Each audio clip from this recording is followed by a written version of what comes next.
Crash Law 24 sponsors GB News Traffic and Travel Report. The latest GB News travel.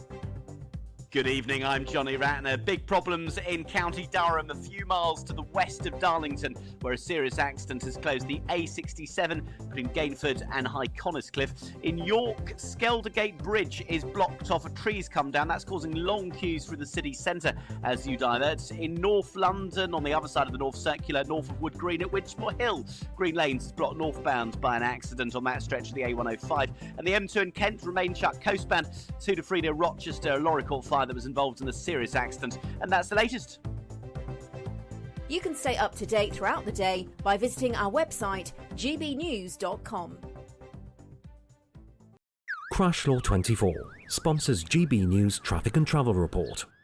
Courtesy of Marquis Leisure, you could be driving away with this brand new Elnag Baron 560 motorhome. It comfortably sleeps 4, comes with skyroof, integrated kitchen and bathroom, and is worth over £67,000. And that's not all, as we'll also give you a further £5,000 in tax-free cash to make sure that wherever this motorhome takes you, it takes you there in style. For another chance to win the lot, text WIN to 63225. One entry costs £2.50 plus one standard network rate message, or text BONUS to 63225. 5 entries cost £5 plus one standard network rate message. Go to gbnews.com/win. Entries start at £2.50. Call 0903 686 3232. Calls cost £2.50 plus your network access charge. Or post your name and number to GB13 PO Box 8690 Derby DE1 9TT. UK only. Entrance must be 18 or over. Lines close at 4 p.m. on the 6th of June. Please check the closing time if listening or watching on demand. Good luck.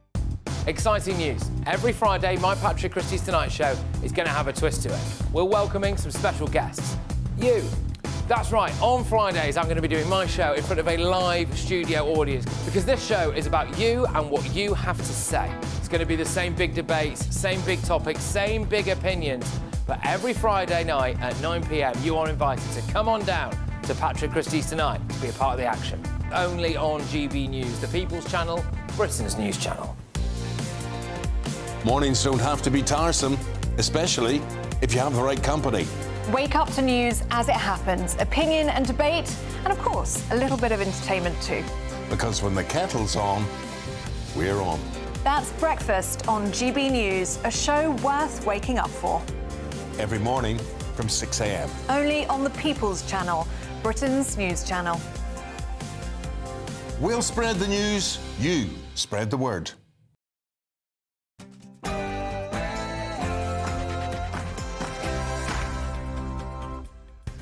A very, very good evening to you and welcome to GBN Tonight with me, Martin Daubney. On tonight's show, according to reports, the price of a UK-US trade deal could be Britain's hate speech laws. Well, sources say that the Vice President J.D. Vance has now taken the reins as the kingmaker, and he wants Keir Starmer to walk back what Americans see as draconian censorship of opinion, particularly around LGBTQ plus issues. So, here's the question. Will Britain choose free speech to get a free trade deal? Plus today, an historic win for women as the Supreme Court rules that sex means biological sex. But don't be fooled. As far as I'm concerned, the fight for women's rights is far from over. And I'll tell you why later in the show. And meanwhile, the UK's biggest teaching union has declared open war on Reform UK, branding the party far-right and racist and calling Nigel Farage a pound-shop Donald Trump. They're also vowing to spend members' money campaigning against Reform candidates at the next election. Why are they more interested in student politics than educating children? The former Education Secretary will join me on the show to discuss this. And hero World War II veterans have forced the government into a humiliating U-turn after being told they would no longer receive funding to attend D-Day celebrations. But why did they even need to do this in the first place? Doesn't the government value our veterans? I'll discuss that with a campaigner for veterans who is furious with the Labour Party. That's an action-packed show, but first is your headlines, and it's Katie Bowen.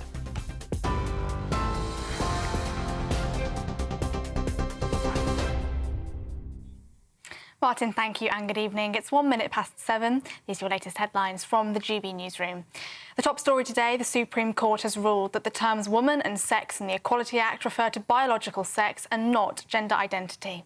The unanimous decision of this court is that the terms woman and sex in the Equality Act 2010 refer to a biological woman and biological sex. It means gender recognition certificates do not change someone's legal sex for single-sex services like rape crisis centres or hospital wards. Campaigners have hailed it a victory for biology and a watershed moment for women and same-sex attracted people. LGBT charity Stonewall says the ruling is incredibly worrying for the transgender community. However, the court reaffirmed protection from discrimination for trans people remains. The Scottish Government is, quote, keen to work with the UK Government on gender reforms, but has no intention of revising its own plans at Holyrood, the Scottish Finance Secretary Shona Robertson said. Well, the leader of the opposition, Kemi Badenoch, has welcomed the ruling. Sex has always meant biological sex, and what we have seen is a lot of people misinterpreting the law. They've had guidelines from all sorts of organisations that actually do not follow the law. So I really welcome this judgment.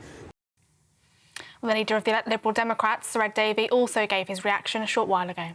We accept entirely the court's ruling, as you'd expect, and they've brought greater clarity to the Equality Act, which many people had been confused about for some time. I think now we need the government and the Equality and Human Rights Commission to bring forward better guidance so the implications of this court ruling can be well understood by businesses and by individuals. Elsewhere, Home Office official figures have confirmed that at least 705 migrants crossed the English Channel in 12 small boats yesterday, a new one-day record for illegal arrivals this year. That figure surpasses the previous record, which was set on Friday, where 656 people made the journey. The latest crossings take the number of small boat migrants who've made the journey so far this year to nearly 9,000. The figures were around 40% higher than the 6,265 who crossed at this point last year.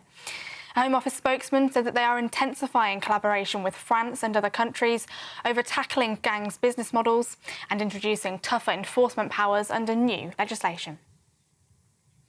And to American news, where it's been announced today that US Vice President JD Vance will visit Italy and India from Friday of this week, with the White House adding that he will discuss shared economic and geopolitical priorities with leaders in each country. Vance is expected to meet with Italian Prime Minister Giorgia Meloni in Rome and with Vatican Secretary of State Cardinal Pietro Parolin. In India, he's set to meet Prime Minister Narendra Modi and visit New Delhi, Jaipur and Agra. And in another development, the White House announced that US Secretary of State Marco Rubio and White House envoy Steve Witkoff will travel to Paris today to meet with European counterparts for talks on ending Russia's war in Ukraine. Those are the latest GB News headlines. Now let's go back to Martin in Westminster. For the very latest GB News direct to your smartphone, sign up to News Alerts by scanning the QR code or go to gbnews.com/alerts.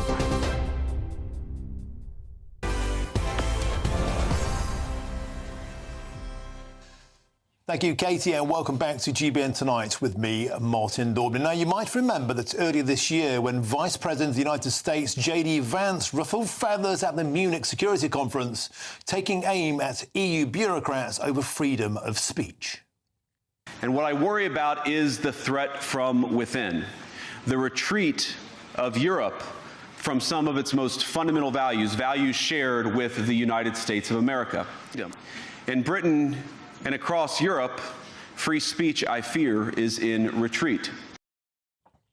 Well, now sources indicate that JD Vance has taken control of those negotiations for that US-UK free trade deal, and his price? Scrapping Britain's LGBTQ+ hate speech laws. And he reportedly wants Keir Starmer to walk back legislation that, in Washington's eyes at least, goes too far in policing public opinion. So here's the big question. Will Britain choose censorship or free trade? Well, join me now to discuss this in the studio is my panel. It's Kwasi Kwarteng, the former Chancellor of the Exchequer, and the former Labour MP, Lloyd Russell Moore. Gentlemen, welcome to the show. Kwasi, going to start with you. Hello. An historic day in terms of defining what is a woman, and with that, goes Britain's free speech laws. JD Vance, outspoken in Munich, outspoken particularly about the United Kingdom. Lucy Connolly, who's in jail over the riots when she spoke out, and of course the abortion clinic buffer zones. Do you think that he's taken this seriously, and is rolling back Britain's free speech rules a price worth paying to get a free trade deal? Well, absolutely. I think a lot of this movement has really only happened in the last 5, maybe 10 years. You know, going back 10 years, this wasn't an issue. We knew essentially what biological sex was. JD Vance's boss, Donald Trump, in his inauguration speech, said from now on there'll be 2 genders. And I think for many people, myself included, I think this is an outbreak of common sense. Now, in terms of the trade negotiation, there will be some pushback from within our government saying, well, hang on a second, they can't dictate our internal laws. But in a trade negotiation, pretty much everything's on the table. And I think it would be wrong to commit to gender ideology, which is on its way out, frankly, and put that against the possibility of reaching a good free trade deal. OK, Kwasi, I have to interrupt you there because I'm now joined, I'm delighted to say, by Sebastian Gorka, the Deputy Assistant to Donald Trump, the President of the United States. Seb, welcome to the show. It's always a pleasure to have your company. JD Vance, never a man to mince his words, very outspoken about the perilous situation of free speech in the UK. Now he seems to be the kingmaker in this trade deal. Seb Gorka, my question to you is simple. Is free speech on the table as a price that the US will not budge on to get the free trade deal with the UK? Well, Martin, we don't mince our words anywhere in the Trump administration, whether it's the Vice President, the National Security Council, the National Economics Council, chief negotiators, the Secretary of the Treasury, Scott Bessent. The fact is, we would like all of those who deem themselves to be our allies and friends to stand up for the values upon which our shared civilization is founded. I mean, it was the great Winston Churchill, who, by the way, was half American, lest your viewers forget, who wrote his incredible history of the English-speaking peoples. As the joke goes, we are 2 nations united by a different language. But at the end of the day, it is things like freedom of speech that defines the civilization we share across the pond. So I'm not going to sit here as a member of the National Security Council and say this is the stumbling block for a tariff deal. But I will say that we watch very keenly. I mean, just to listen to the Vice President's speech that he gave, talking about the importance of free speech for all of our citizens and for both of our nations. So, yeah, we take these things very, very, very seriously. A lot of people this side of the pond, Seb, are saying, isn't it funny how it's the United States that are sticking up for the situation about free speech in the UK? We have a Prime Minister that until today thought a woman could have a penis. Look, it is a tad ironic that the oldest democracy, the mother of democracies, with the Houses of Parliament, with the history of the Magna Carta, is, you know, maybe having to be told or reminded what it is that our countries were built upon. But at the end of the day, look, we do this as friends. I believe, as somebody who was born in the UK, who grew up under the great Maggie Thatcher, as I watched with awe Ronald Reagan on the other side of the Atlantic, I realized that there is a real special relationship which we'd like to have again. And when I read the stories from the UK of people being arrested or investigated because of completely innocent things they post on social media. Let's get back to the UK of yore, which I think is the UK that has a very special place in the heart of my boss, President Trump. And Seb, a lot of people this side of the pond, again, are kind of agog at the fact that our Prime Minister is cozying up to the European Union. There seems to be a new trade deal being agreed there in terms of import regulations, the European Convention on Human Rights taking control of Britain, and the Strasbourg courts dictating what we're allowed to import and the terms and conditions of that. Is there a possibility that that's going down badly in the United States? I mean, Donald Trump has been very outspoken about the European Union, saying that they're raping the United States. They're a mafia, a cartel designed to impact in the maximum manner and cause a huge amount of damage to the US. Is Keir Starmer getting closer to Brussels going to impact the same trade deal?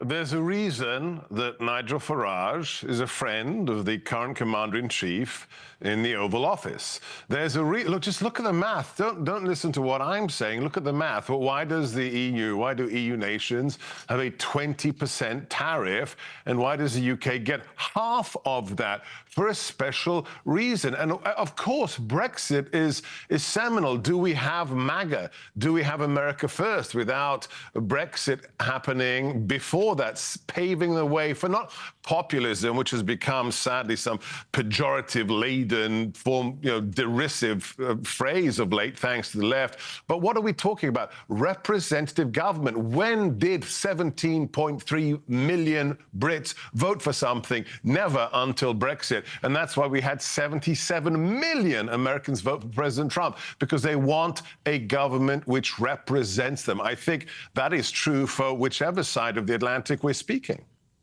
And Seb Gorka, finally, if I may, the special relationship is something that you and I and millions cherish. It's something that's fundamental to our coexistence as a harmonious set of peoples. Is that being tested by things like the Labour Party's position on free speech, the Labour Party's position on insisting on suckling at the bosom of Brussels?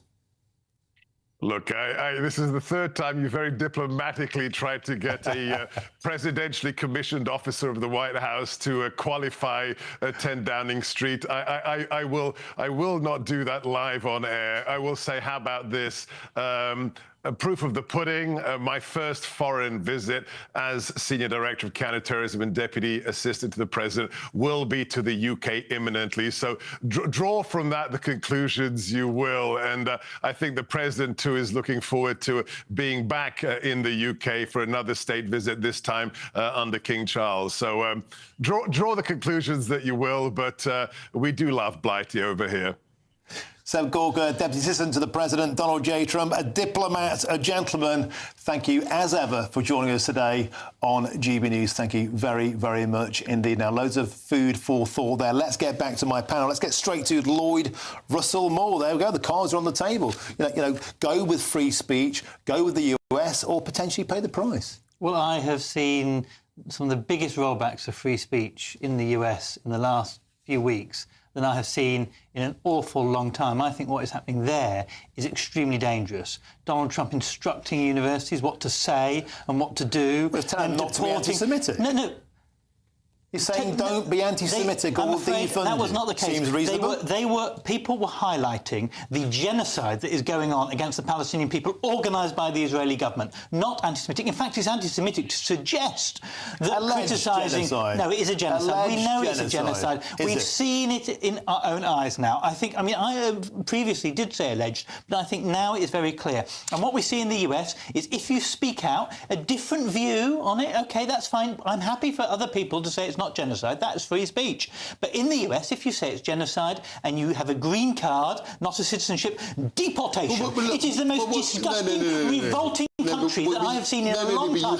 And for them, Vance, to tell us that we should allow people to harass women outside abortion centres because he believes in some kind of abortion ban is absolutely disgusting. Do I want him touching women's abortion rights in this country? No. I want him to stick his nose out of our business, and what we say in this country is free speech, and what they say in their country is not free speech. What they're doing is clamping down on dissent, and it is disgusting. But you haven't actually addressed the question. The question, we should not give up to their version of free speech. Their version of free speech is not free. You've gone on a dare I say, a left-wing rant against the administration, the elected administration, destroying free speech. And the question under debate is about the free trade agreement. Yes. It's not about you grandstanding against Donald Trump. Or trotting out, student platitudes. The question in debate is should we accept their version of free speech? No, they should accept our version of free speech, and our version of free speech is genuine. So look, when you have a negotiation, there's a give and take. Of course. You can't stand there and lecture American counterparts. But this question is, should they lecture us? On your version of free deal. So you don't think they should lecture us? No, but there's a deal. There's a deal. But you think they should then tell us what they're saying is that when they talk about the trade deal, they're saying that we should put free trade on the table as an issue of debate. So, and I think that's fine. I don't have a problem with it. And we should put academic freedom on the table as well. Maybe we should put free speech for people speaking out against genocide on the table. We should put on the table the fact that they refuse to sign the ICC. We should put those things on the table. It doesn't make sense. It's fair. When you're negotiating... We have to put things on the table. We just can't capitulate. You would capitulate to them. No, I wouldn't. But what I would say is that we have to we've got to look at our own failings here. We can't just say, OK, you're just as bad as we are or you're worse. Far worse. We've got to look at all the last few years where we've got, all the sort of gender rights and protections around so-called free speech, where two-tier policing, all of that, people being slung in jail because of what they've written on social media. We've got to look at ourselves and say, are we doing the right thing? There are areas and in a debate and a discussion, totally you have to have a give and take. Look, you ranting about how bad Donald Trump is completely irrelevant to actually securing a trade deal. I'm ranting about the idea that they would tell us what free speech is. Now, have our authorities got it wrong sometimes? Yes. Okay. There are clearly areas where we have got it wrong. Yes. For example, the police arresting a woman on a Palestine demonstration where she had a sign that said Rishi Sunak and Suella Braverman are coconuts. Yeah, and it was racist. It was not racist. It was absolutely the courts found that it was not racist, the arrest was wrong, and it was free speech. That is how our courts get it right, and our police, time and time again, on these issues, get it wrong. People knocking on journalists' doors on the right, that is wrong as well. I do think we have a problem with free speech, but we don't have a problem that we need to listen to Trump. We've got a problem that in the it is on both process of the negotiation, gentlemen, everything has to be on the table, and we have to look at where we've got things. Gentlemen, it's absurd. The coconut thing is absurd. Lloyd, if you were to call Kwasi a coconut now, would that be acceptable or would it be racist? Well, it would be a very horrible thing to do. Would it be racist? Yes answer or no? the question. Answer the question. In context, I don't think so. No.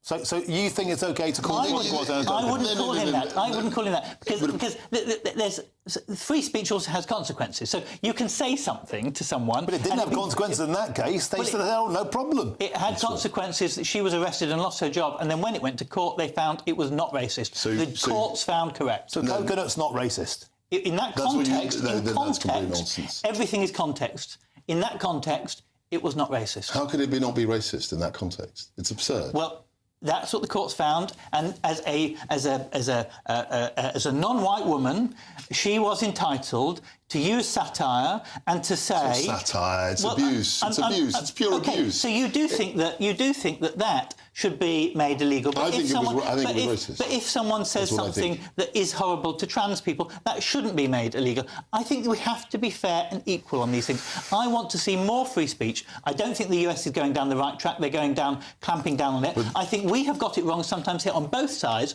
I think we need to step back and we need to accept people say horrible and nasty things to each other. But in the negotiation, unless it incites violence, it should be legally allowed. So in the trade deal, everything has got to be on the table. No, you can't just stand on your high horse and say they're the bad guys, they're doing terrible things. We have to put academic freedom on the table. And everything we have do to put is fine. international justice. I'm glad you recognise that. We have to put international justice on the table. The fact that the US refuses to sign up to the ICC, that is a problem for us. That shouldn't be in the scope of the negotiation. Well, why should free speech be on the scope? Gentlemen, we have to leave it there. And it's worth pointing out things can be racist and still legal.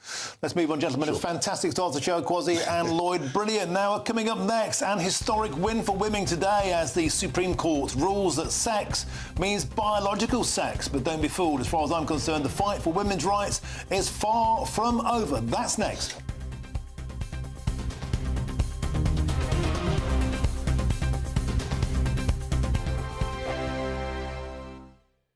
If you want your news to be straight talking, this is a nightmare for the Conservatives. Again, down to earth. It's not just Nottingham where this is happening, is it? And most importantly, honest. Hard-working, middle-class taxpayers, they'll get their book thrown at them. Then catch me, Martin Daubney, Monday to Friday, 3 till 6 p.m. on GB News, Britain's news channel.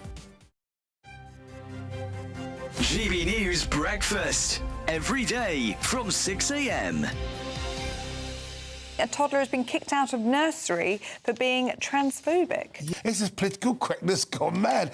And it's clearly, my take, a projection of the people who are running the school. Is it not a projection on the parents of the child?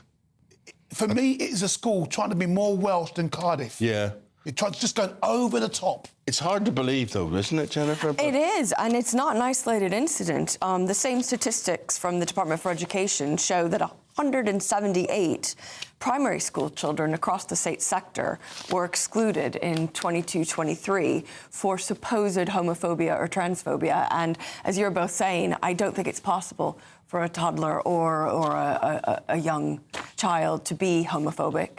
Obviously, we don't want anyone to have to experience homophobia, but this does seem an extreme reaction to exclude a child. But I look back at things, you know, when I was young, when I was at primary school, and it would be common to say, oh, Chris, you're an old woman playing football. You play football like a girl. Yeah.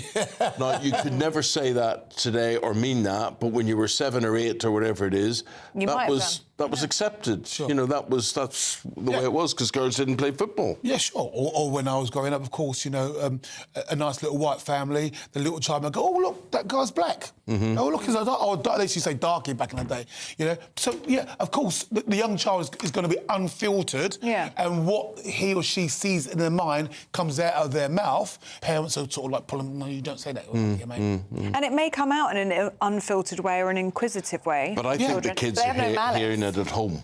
Well, yeah, or just regurgitating what they're hearing at home. The People's Channel.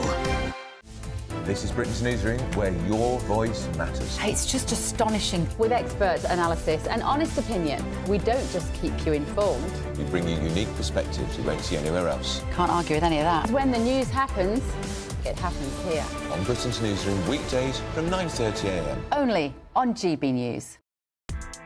Join me, Nana Okwir, for an informative, interactive news programme with a difference. It's fun. No, he didn't say that, Dave. I'm so surprised. I think there's an element of truth to that. Join me from 3 p.m. every weekend, only on GB News, Britain's news channel.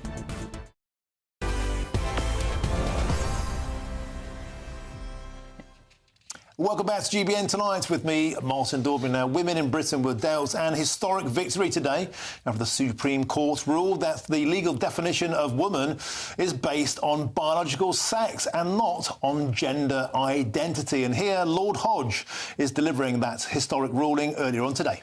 The unanimous decision of this court is that the terms woman and sex in the Equality Act 2010 refer to a biological woman and biological sex.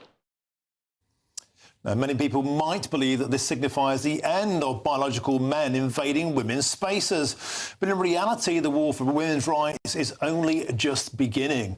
In recent years, there has been no clearer example than in sport. Take the FA, for example, who just days ago issued guidance allowing trans women, that's biological men, to play in women's sport despite acknowledging, and I quote, individuals assigned male at birth who are statistically likely to be stronger, faster and heavier than women. Now, the FA there acknowledging there is a difference, and yet they still allow this to go ahead. Well, I'm delighted now to be joined in the studio by the former Secretary of State for Education and the former Science Secretary, Michelle Donnellan. Michelle, welcome to the show. Pleasure to have your company. First, could I get your take on today's historic ruling? Yeah, I think it is a great step forward. It's a shocking indictment of where we are that we're calling it historic, really, because it shouldn't have even been in question in my mind. And it proves the fact that if we're talking about women's safety, if we're talking about women playing in sport, if we're talking about women-only safe spaces, that isn't controversial. It's common sense. And we've heard that from the horse's mouth in our courts of law today.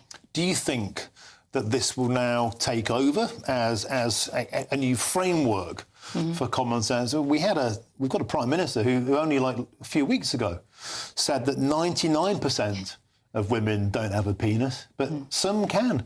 The Labour Party still can't seem to grapple with the fact of the question, what is a woman? Is this the end game, or is the battle just beginning? No, I'd like to think it would be, and that it would draw a line under it and crystallise in people's minds that biology is a fact.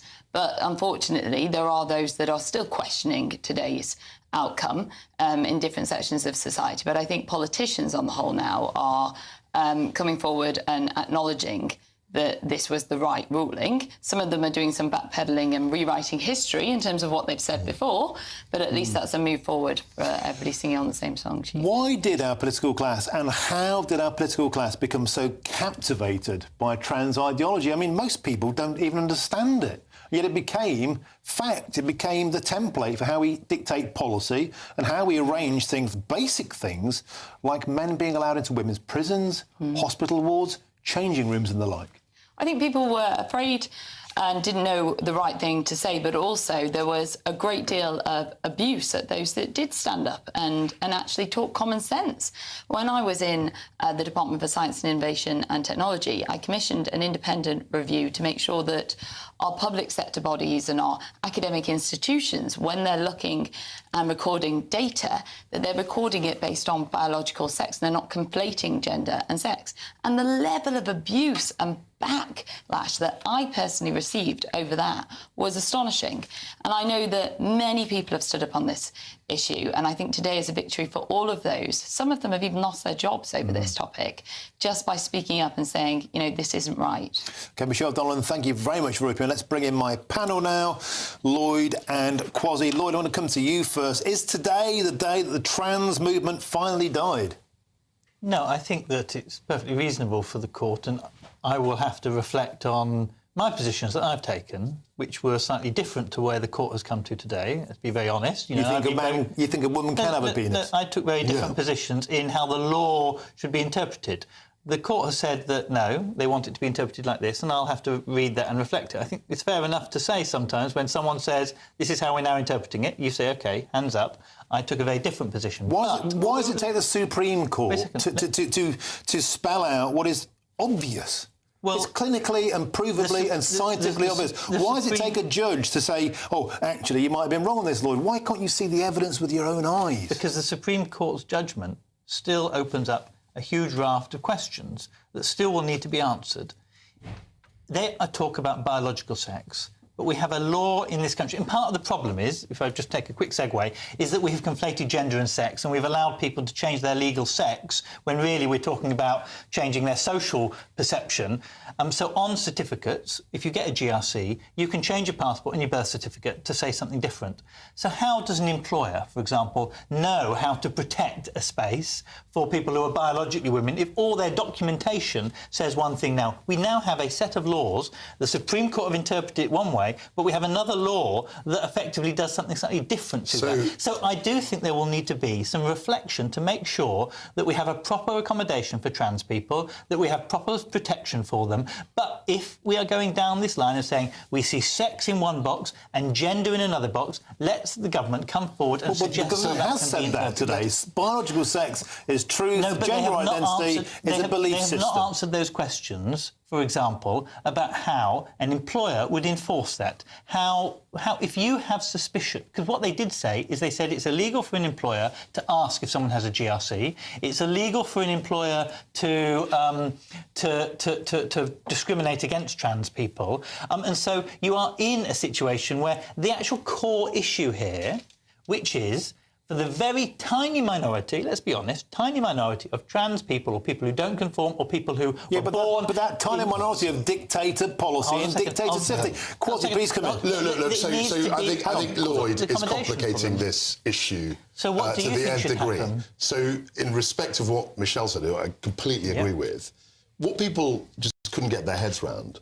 is the idea that transgender women who were born men were allowed to compete in women's sports to a devastating effect. Even the FA said that men were stronger and heavier. This ruling does not overturn that per se. Well, no, but it draws a clear line. It draws a clear line between biological male and female. I have always supported... And forgive me, that means that we won't have this absurd situation where, I mean, Nicola Sturgeon was saying, oh, well, the man who was then a woman was allowed into a woman's prison. He was a rapist. Well, he wasn't. I mean, you can't he wasn't possibly... in the end, though. You can't... Yeah, he wasn't. And that was because we had to... Under the old law, under the old system. But that was a clear issue where we needed to clarify the situation. I don't disagree. And the We Supreme got into a Court muddle. has clarified this situation, and I would say it's punctured the balloon of all this sort of radical transgender I ideology. think it has not answered. And it's only been in the last 5 years. But I mean, this has happened very, very recently. So, for example, someone who is a trans man who looks masculine, who has a beard, who has taken the testosterone and the hormones, who has built their body up, do you still put them into women's activities where they might have a physical advantage as well now because they've taken the biological... No, but you're again complicated. Gentlemen, I want the final word, please, to go to Michelle Dolan. Michelle, do you think that it's precisely moments like that, the Isla Fisher case, this ideological overreach where a triple rapist, a biological man, was put into a women's jail and the public simply said, no, this is utter nonsense. It's a kind of Emperor's New Clothes moment. And today was the Isla Price, beg your pardon, and today was the legal zenith of that journey. I think today was about restoring common sense, yes, and the view that most people out there have has been endorsed by the court today and put right some of those wrongs that have been happening. And hopefully we will now see things change, whether it comes to sport, whether it comes to what our politicians are saying, because enough is enough. We have to have a bit of common sense. How do you deal with that tiny minority? No, look, you can come up with all sorts of issues. But that's what the law needs to deal with. Everyone agrees on the majority. I agree on the majority. You agree on the majority. No, they don't agree. You didn't agree. On the majority. You do need to simplify this back to basics. Exactly. Biology is biology. You can have layer upon layer upon layer. Biology is biology, but how do you test it? How do you assess when it's controversial? Gentlemen, we have to leave it there. I'm being told we must move on. Michelle Dolan, excellent. Thank you very much. And, of course, Kwasi and Lloyd. Just to correct, it was Isla Bryson who was that triple rapist in Scotland. Thank you very much. Moving on. The government are in talks with France to adopt a one-for-one illegal migrant swap with France. I'm not convinced that this will smash the gangs or indeed stop the boats. But I'll be debating this next with a Labour Member of Parliament. That's next.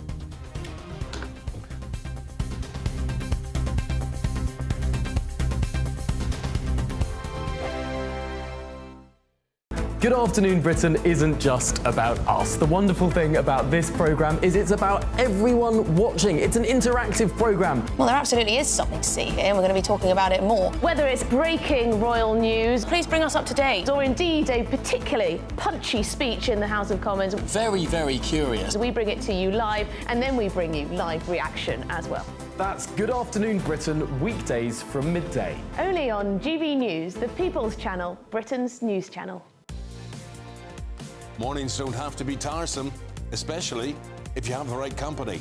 Wake up to news as it happens, opinion and debate, and of course, a little bit of entertainment too. Because when the kettle's on, we're on. That's Breakfast on GB News, a show worth waking up for. Every morning from 6 a.m. Only on the People's Channel, Britain's news channel. We'll spread the news, you spread the word. Westminster, the ultimate clique. And you're fighting like rats in a sack. But here on the Camilla Tominey Show, we ask the questions the establishment media is too scared to ask. OK, let me ask you a straight question, because I know you're a straight-talking politician. Whether it's net zero, illegal immigration or law and order, nothing is off limits. You had the power then. Yeah, as and now you've lost it. That's the Camilla Tominey Show, a politics show that's fearless. But no, let me finish my question if you don't mind, because it is my show. Sundays at 9:30, only on GB News, the People's Channel, Britain's news channel. The royal family is an enduring symbol of tradition, unity and pride for Britain. At GB News, we celebrate what makes this country great. In our new royal newsletter series, you can join me, Cameron Walker, for Inside the Palace, an exclusive look every week that takes you beyond the gates and brings you the very latest from those at the heart of the monarchy. Never miss a royal moment again. Sign up now. Go to gbnews.com/royal newsletter and get the latest straight to your inbox. the GB newsroom, we bring you the news as it happens. With our team of dedicated journalists across the UK, we're ready to keep you up to date with what's happening every half an hour, every single day. Bulletins here on GB News, the People's Channel, Britain's news channel. Hi, I'm Michelle Dewberry, and my show is your opportunity to cut through all the noise and dive in headfirst to some robust debates. Ideas clash. Situation, isn't it? Because the failure is... You're deliberately avoiding my point. Nothing's held back. And if you think this is the end of it, wait for more. And we do not shy away from the difficult stuff. Sometimes I want to shake people and say, if only you understood. So join me on Dubes & Co. weeknights at 6 p.m, only on GB News, Britain's news channel.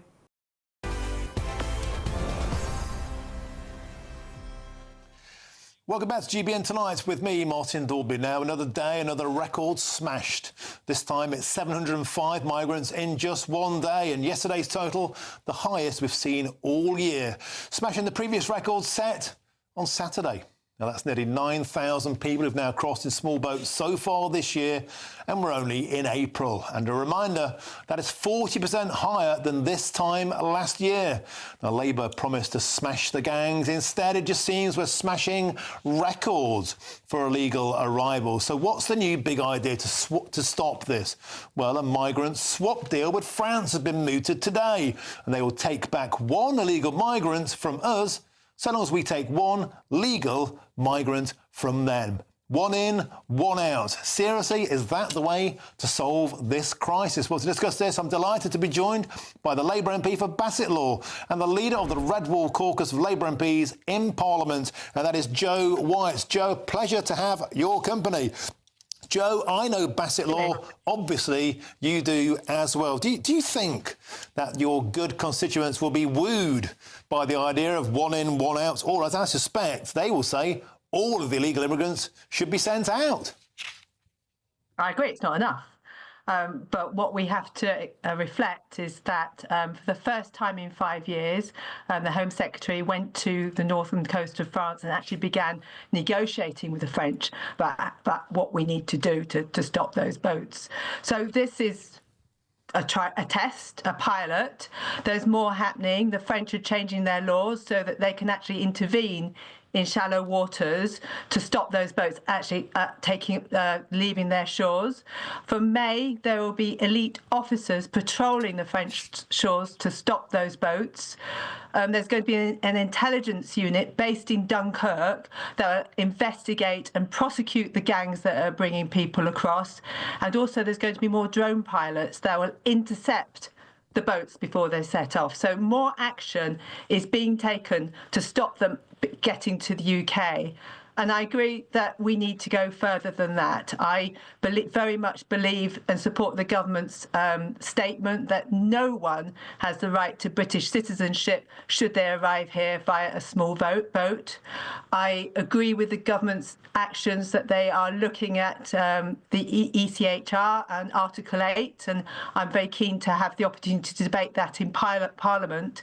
And last week I signed a letter supporting ID cards, and I believe that every British citizen should have an ID card in order to prevent those who are not legally entitled to be here from working or accessing public services. I think we have to take stronger action.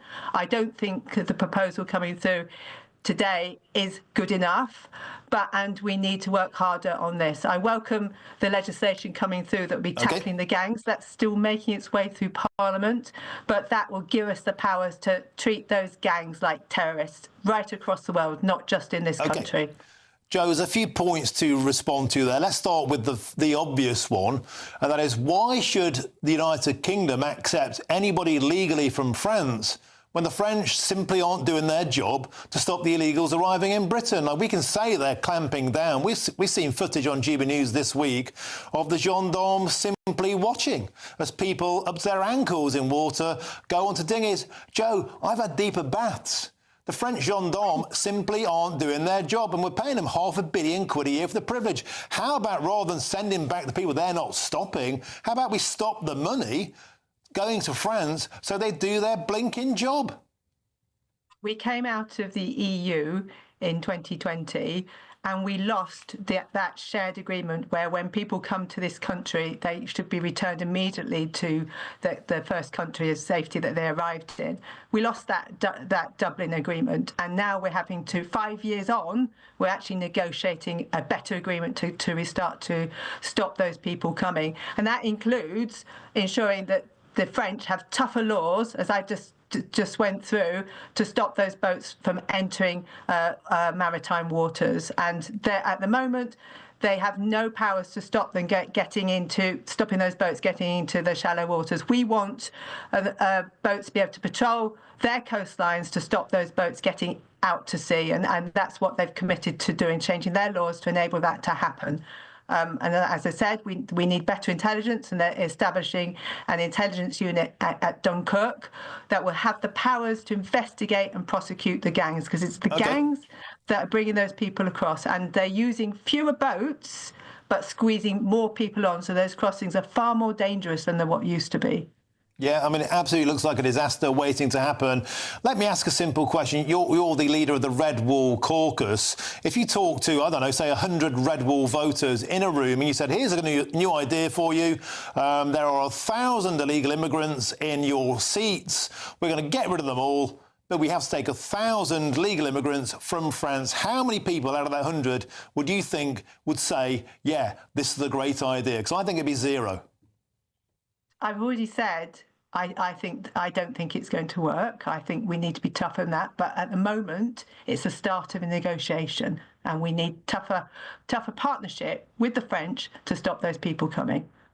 OK, well, thank you very much for joining us on the show tonight. That's the Labour MP for Bassett Law and the leader of the Red Wall Caucus of Labour MPs in Parliament. That was Joe White. Thank you very, very much for joining us on the show. Always a pleasure. Now, coming up next, hero World War II veterans have forced the government into a humiliating U-turn after being told they will receive no funding to attend D-Day celebrations. But why did they even need to do this in the first place? Doesn't the government value our veterans? And should they send all of them? After all, they gave £120 million yesterday to Sudan. We'll discuss that after the break.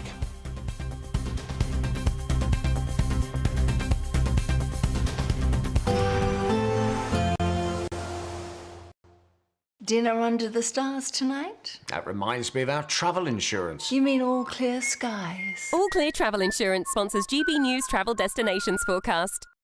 If you're heading to southern Europe for some holiday sun, well, there is still some changeable weather around. There's a front pushing its way in across parts of Portugal and into western Spain, also affecting Madeira and later the Canary Islands. Then there's also going to be a fair bit of showery rain affecting Italy and into parts of Greece as well. But actually, as we go through the weekend across western areas, I'm expecting a bit more dry and at times sunny weather in which it should feel pleasantly warm. All Clear Travel Insurance sponsors GBNews Travel Destinations Forecast. Hello there, good evening. Welcome to your GB News weather update from the Met Office. As we head into tomorrow, it's going to be a much brighter day for many, more in the way of sunshine, though we can't rule out some showers, but feeling warm where you do see those sunnier spells and lighter winds. And it's all thanks to this area of low pressure slowly shifting its way northwards, so eventually improving conditions into tomorrow. But we still hold on to this area of cloud and rain across Scotland and Northern Ireland for a time through most of the night. But any rain eventually easing across northern parts of England and Wales, leading to a much brighter start as we head through into tomorrow. And it should be largely dry across the southern half of the UK. Clear skies, which means it's going to be turning chilly, possibly even some mist and fog by the morning. And it should be largely dry. There are just a few showers starting to skirt across the south as we head through into the morning. But it's really across Scotland where we hold on to the cloud and outbreaks of rain as we head through into Thursday. Still fairly breezy across the far north of Scotland, but across Northern Ireland it's going to be a much brighter start if you compare it to this morning, though can't rule out a few showers around coastal areas. And across the rest of England and Wales it should be a largely clear and bright start, but still once again just a few showers clipping into southern coasts. Then through the course of the day we'll see more and more of those showers bubble up across central and southern parts, but in between plenty of sunny spells and light winds, so feeling warm and pleasant where you do see the sunshine. But across Scotland still plenty of cloud around, some showery outbreaks too, and also some showers starting to bubble up later across Northern Ireland. Warm with highs of around 17 degrees in the south, but still a little bit cooler across Scotland and Northern Ireland. Now, for Good Friday, there'll be plenty of bright weather, mainly across eastern areas. We'll eventually see more and more cloud push into the west once again with outbreaks of rain. This could be heavy at times, so do keep an eye out for further warnings. But as we head through Saturday and Sunday, brighter still, yes, with a chance of showers, but it should still feel pleasant where you do catch those sunnier spells for the bank holiday. That's it from me. Bye-bye. This is Britain's Newsroom, where your voice matters. It's just astonishing. With expert analysis and honest opinion, we don't just keep you informed. We bring you unique perspectives you won't see anywhere else. Can't argue with any of that. When the news happens, it happens here. On Britain's Newsroom, weekdays from 9:30 a.m. Only on GB News. Join me, Nana Akwe, for an informative, interactive news programme with a difference. It's fun. No, he didn't say that, though. I'm so surprised. I think there's an element of truth to that. Join me from 3 p.m. every weekend, only on GB News, Britain's news channel.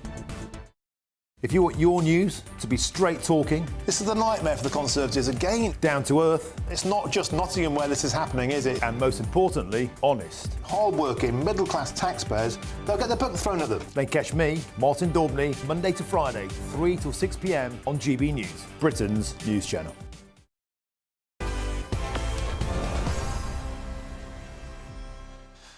Welcome back to GBN Tonight with me, Martin Daubney. Now, the Labour Party has been forced today into a humiliating U-turn after telling D-Day veterans that they wouldn't get funding to attend commemorations in France.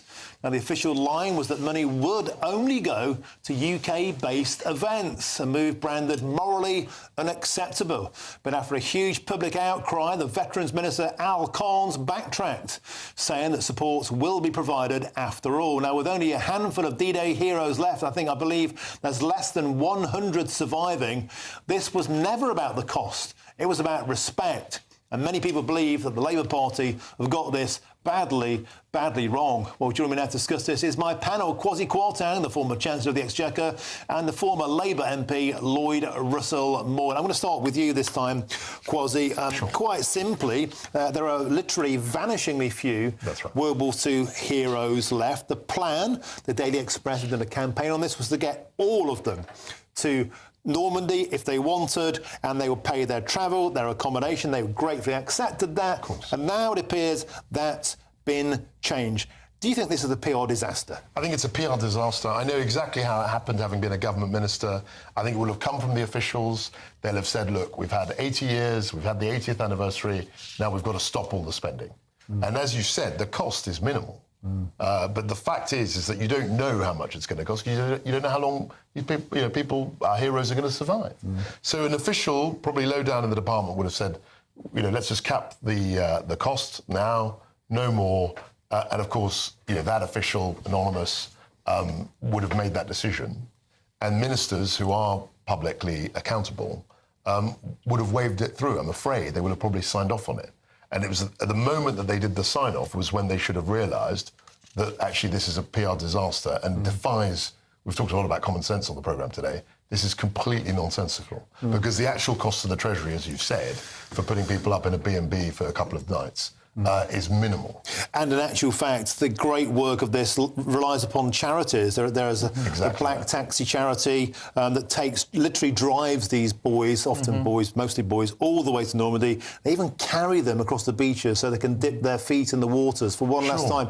Talismanic, nationally important, doesn't cost a lot of money. And Lloyd, this comes a day after David Lammer gave 120 million quid to the war in Sudan. This is the complete lack of national priorities. Well, I think it's right to give the money to the war in Sudan. We don't want hundreds of millions of Sudanese making their way over to Europe. We want to resolve the conflict there. But I do think that what has happened is quite right from the Labour government, is they have realised that someone has made a complete error and they have made a very sharp U-turn. In government, you'll get lots of things wrong.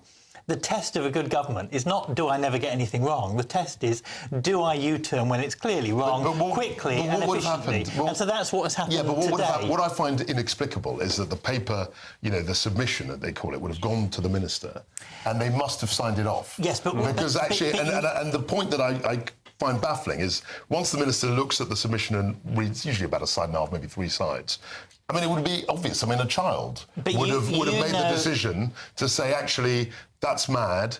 We've got to continue supporting our veterans. And that's the bit I don't understand. You know how it works, and I suspect, and I have got a little bit of inside knowledge of someone who's working in this area of the veteran stuff, is that what happens is actually what's presented to the minister is a fantastic package of great events that we're going to do in the UK, including handing off, and in the small print it would have said, oh, by the way, we're not covering that bit. It was an ad bit. Come on, that's not good enough. No, it will have been in the paper, but it will have been souped up as a kind of that's why ministers have special advisors. Well, yes. The special advisor should have read through has someone dropped the ball? I agree with you. But what I think is, it's very clear how, particularly a new minister who's only been, probably this was signed off, I suspect, not even this week, months and months ago, when they were only a month or two in, and they were told, this is fantastic, you need to sign it off, this is going to celebrate our heroes, you need to sign off celebrating our heroes. But that's where they dropped the ball. What will happen is that minister, now they've been hit once, they've had to do their U-turn, I bet you that minister's going to be a much better minister because they will make sure they don't allow the civil servants to hoodwink. Let me just read out, actually, we have a statement from that minister. Al Collins took to social media late last night when this front page dropped from the Express, and it says this: we are absolutely committed to supporting Second World War veterans' attendance at the V-Day 80 commemorations in the UK, and are providing funding to the Royal British Legion to help make that happen. But the point about this, gentleman, quickly, before we hand to Matt Goodwin for State of the Nation, is these people were promised not just events in the UK, but to get the boys to Normandy. They will get hang on, but what Lloyd said is right, is that they would have presented and said, actually, we're spending money on events here. But as you know, the sentiment is their fallen comrades in Normandy. And what they would have done is presented it as an alternative. But actually, it should never have been placed as an alternative because of the sentimental attachment and the fact that they're very much at the end of their lives.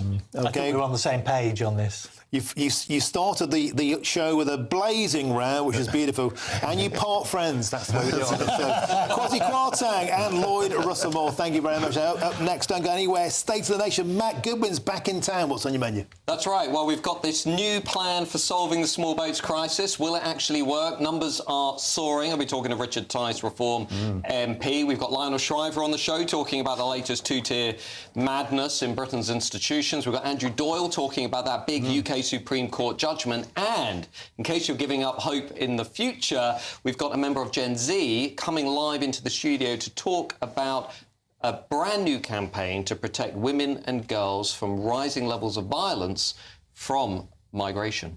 That really will put the cat amongst pigeons. A juicy menu. Matt Goodwin, thank you very much. And once again, thank you to my panel. A spirited show. Excellent performance.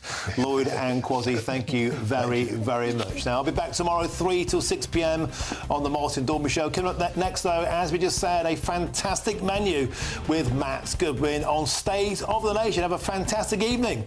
And now, here is your weather. See you tomorrow.